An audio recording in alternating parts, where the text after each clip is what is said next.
can say with confidence is that what we've done works. That I can prove. I can show you where we were in 2008, and I can show you where we are now. And you can't argue that we're not better off. We are. Welcome back to Hardball. That was President Obama during what was likely to be his final press conference as the 44th President of the United States, making the case for his legacy and successful stewardship of the country during the last 8 years. Now, according to a new USA Today Suffolk University poll, 54% of Americans agree with him. They approve of the job he's doing. What's up for debate is whether or not the Affordable Care Act is his greatest achievement or biggest failure. 24% of Americans rate it as his greatest achievement. That's shortly followed by the recovery from the recession and his moral leadership.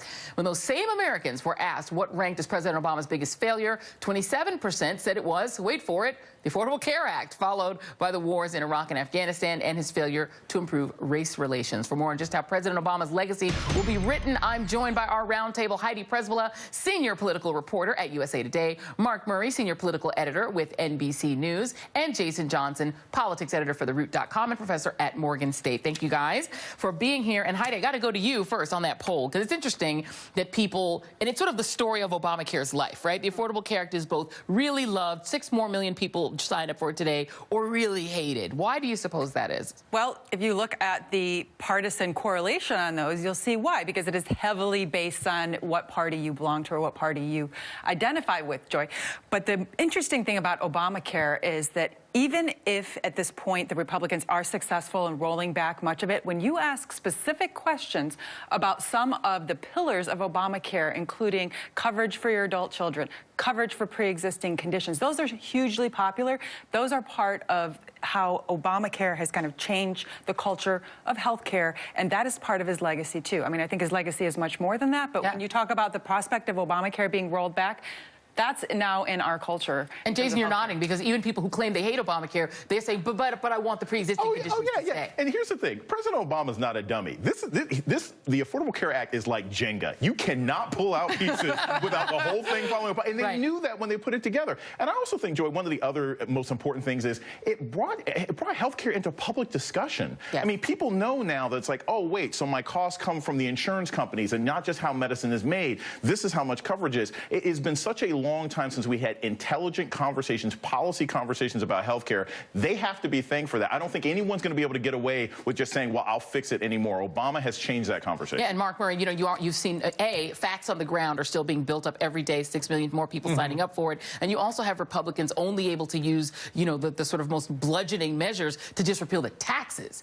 They can't just repeal the whole thing. It's going to be tough, because they've also got to remember some people like, a lot of people like a lot of the provisions. Yeah, so much is actually going to be determined by what Republicans are able to do and accomplish. And of course, sometimes you don't want to be the dog that catches up to the car. And Republicans have used Obamacare to really bludgeon, because here's the thing about the healthcare industry. It's incredibly complex.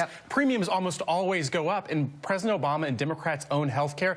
The question for Republicans is, do they now want to be the owners of healthcare going in 2017, 2018, 2019? And some of it we've seen, well, you know what, we're on our replacement measure, we're going to maybe delay it 3 or 4 years.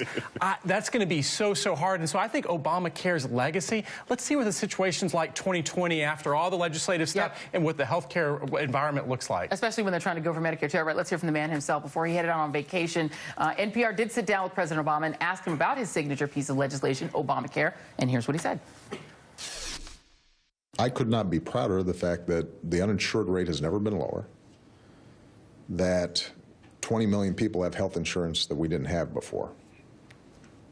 But I said when the bill passed that it wasn't perfect, and I don't know how many times I've said to Republicans, both publicly and privately, in State of the Union speeches and in town halls around the country, that if they're willing to engage and work with me, then we can identify ways to tweak and improve this system.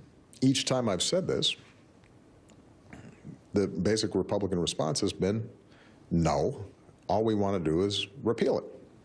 And we'll replace it with something later. Heidi, politically, can Republicans get away with just repealing it and replacing it with something later?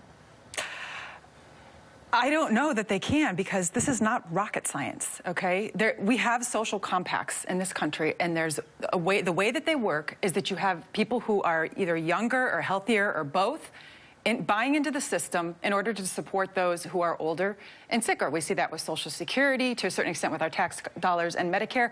What the Republicans did was, on philosophical grounds, opposed having that personal, that individual mandate. So it made it hard to also fund.